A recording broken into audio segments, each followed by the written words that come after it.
That's your guy. Great crowd here today, a class of 1952 stadium in Princeton, New Jersey, and we are about to get underway. It'll be Matt Constantinides taking the face-off for Towson, Andrew Mcmeekin for Princeton, and Princeton wins possession first.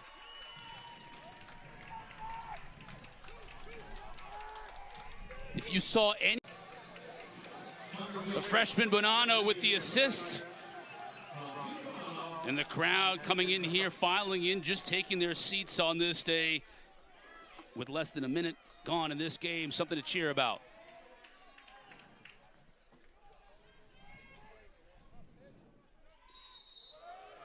Procedure call going to go against Princeton, going a little early, so Constantinides gives it a different look, too. He's different than every other player, where you see a lot of the slick wing players using picks. Tucker Wade doesn't need a pick. Constantinides gets it into his teammate's stick. And that's something that Towson is going to have to do a lot of today with this potent together. Like, they all had the pieces to the puzzle. Unbelievable build by Bill Tierney, because before 1992, to be quite honest with you, they were at the basement of the Ivy League. Nobody had ever even heard of Princeton lacrosse. And then they were stacking championships with Bill Tierney. 1,000 career face-off wins for Matt Constantinides. Congratulations, he has had a heck of a PLL draft this past week by the Boston Cannons, because they want that left-handed gunslinger to get his feet set, and you put him alongside an Asher Nolting, who's one of the best passers. This first quarter.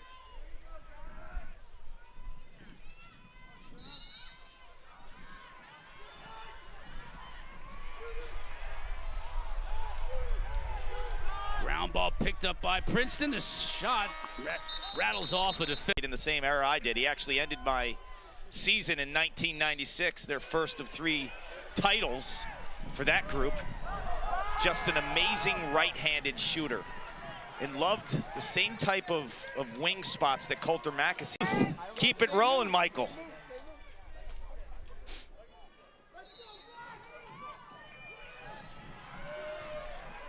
Mcmeekin runs it down. I mean, 32 in white is a physical specimen. Oh, yeah. He's on the Cotter list, right? You're going to do a tour one year of going to all the different lacrosse schools in the weight room and find those warriors. He's one of them. Although his efforts go for naught, is another turnover for Princeton. Towson's getting opportunities because Princeton keeps giving him the ball in the middle of the field. That's a great call there, Cotter. There's some blown clears. On Tillman, his first national title. You talk about the PLL and some of the players that Towson has put into that league. The Koby Bars, Colby Smith, Zach Goodrich, Alex Woodall, who you mentioned, Ryan Drenner, who we just saw. It's been a pipe. Great pros, great pros. That one out of bounds. Yeah, the official right on it. Princeton ball. Tell you, in the middle of the field, from restraining line to restraining line, Towson's playing cleaners. No clue. There's no pattern in his game, which is a great compliment. First shot taken by Princeton here in this second quarter, and it finds the back of the net.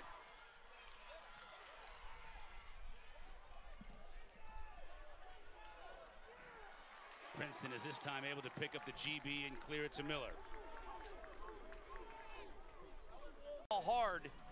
The top of your stick moves faster. It's harder for the goalie to react. I love how he did that. Mcmeekin wins another.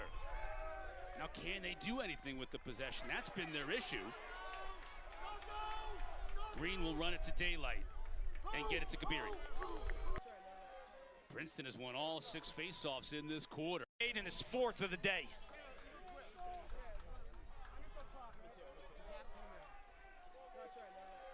Princeton has won all 6 face-offs in this quarter.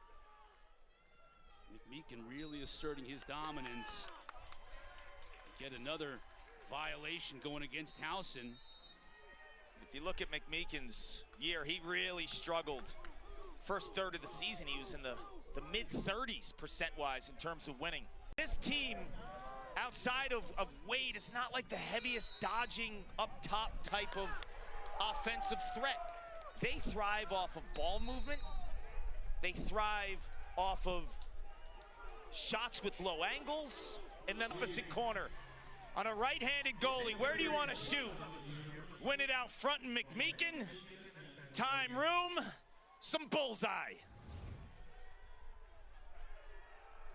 Flamethrower from Nate Kabiri. Now everyone getting involved. And on very short notice here, Princeton's won 10 face-offs in a row. Clark, they have 4 goals in a minute 23. This is what we saw that last week. We saw that last week. They went on an 8-1 run against Cornell. Now, the flip side is they allow some runs too. Cornell went on a 4-1 run in that game and a 10-1 run. So Towson is not out. Yeah, we saw it even earlier today with Towson. They scored 3 out of 4 in this first half. Talk about runs. Can Towson put one together? Mcmeekin wants to ensure that they don't. He'll shoot and score!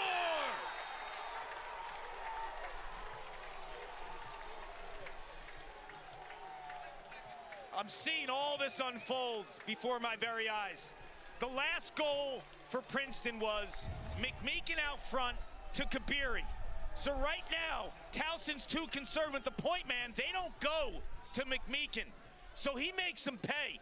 Because the prior time he kicked it to Kabiri because they slid and stopped his forward motion. But that just tells you he is not your typical just face-off, get-off.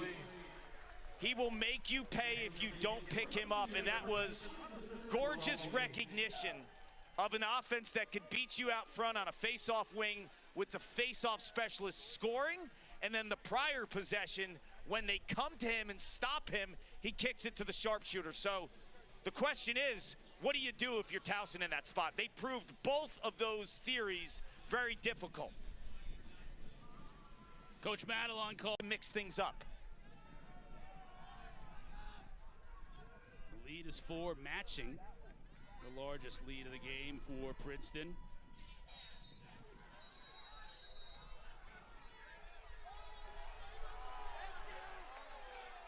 This time the violation goes against Mcmeekin.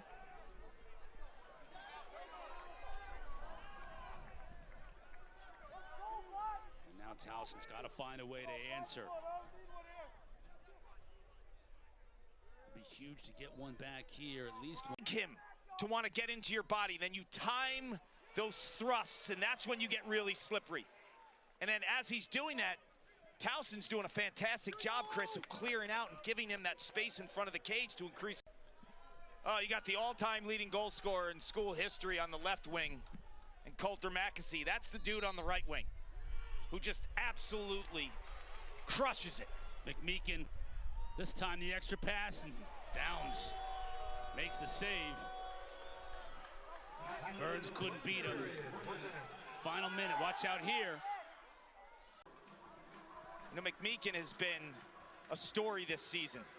He struggled big time early in the season. His first 6 games, he was at 37%, and he only had 22 total ground balls in those 6 games. The last 9.5, he's got 77 ground balls, and now he's well over 50% during that range. And for the year now, it bumps him at almost 51%. So it's almost like 2 seasons for Mcmeekin. But the second season, it's the right time for the Tigers. They need him. That's the most important season, and we're in it right now in tournament play. You can see Constantinides just 3 of 17 on the day. It has been a struggle for the Towson faceoff man, and just as I say that, they win possession here to start this second half. That's going to be it, and it's a turnover, man. Now it's their turn. Throw through passes, and when you give a guy like Mackesy all that time behind, it's just cherry picking. So why stay with it? I mean, if now they're proving that it's going to be costly, why is a coach, Sean Adelin, with an absolute ton of experience, has forgotten more about defense than you and I will ever dream about? Why is he sticking with it? Well, Tucker Wade had his way. Who's the conference player of the year, one of the best offensive players in the country, so they're trying multiple defenders on Fitzpatrick, and no one can stop him. All 4 of his goals have been unassisted on the day. And this has been a very typical happenstance here in the middle of the field. Somebody wins the face-off, but then it's nearly turned over. In this particular case, Princeton was able to pick up the GB.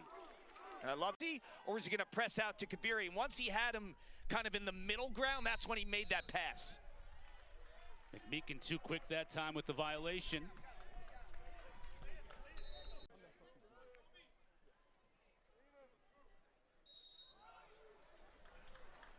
This time Koby Ginder is guilty of the violation. 2 straight going to.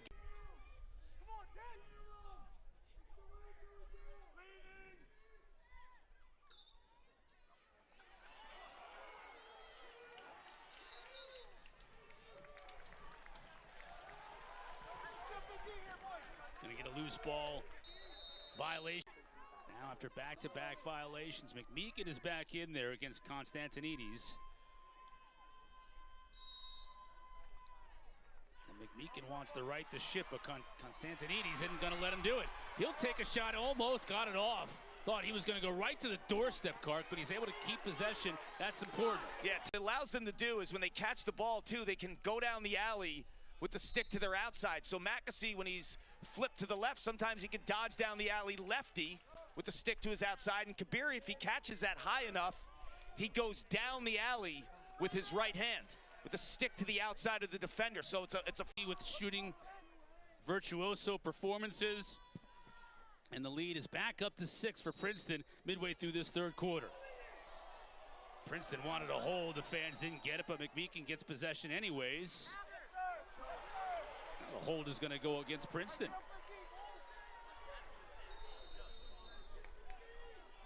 And the 4 is up to 28. That's a quiet, good 4 by Colin Burns, because you don't see like these flamethrowers like a Kabiri or Mcmeekin. Steady Eddie does everything very technically sound. And that's what you want, right? You got all these flamethrowers. You don't really wrested control of this game from Towson here in the late going in the 3rd quarter.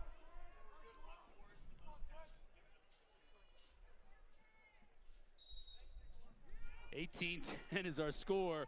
Mcmeekin, he just continues his domination, although this is what we saw a lot in the first half. Fortunately for Princeton, it's able to be tracked down by Freed. For Princeton, they're not your average Joes.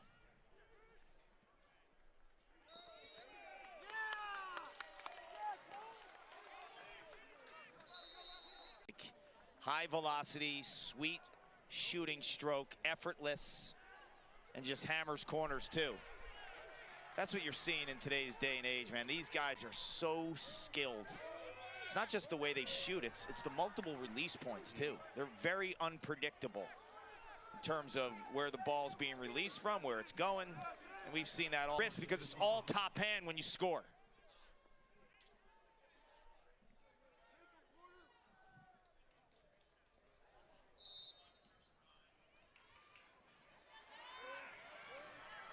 Constantinides wins the faceoff, gets it to Weishar.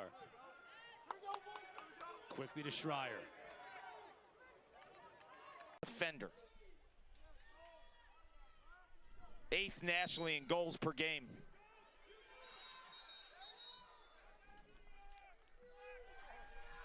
Loose ball hold against Princeton.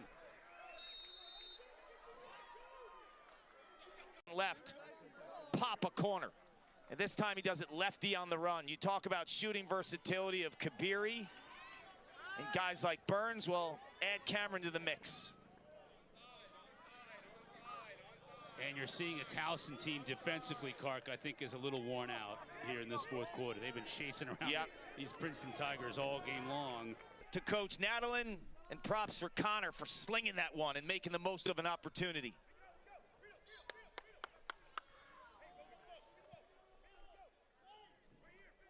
Face-off violation. It'll be Princeton ball.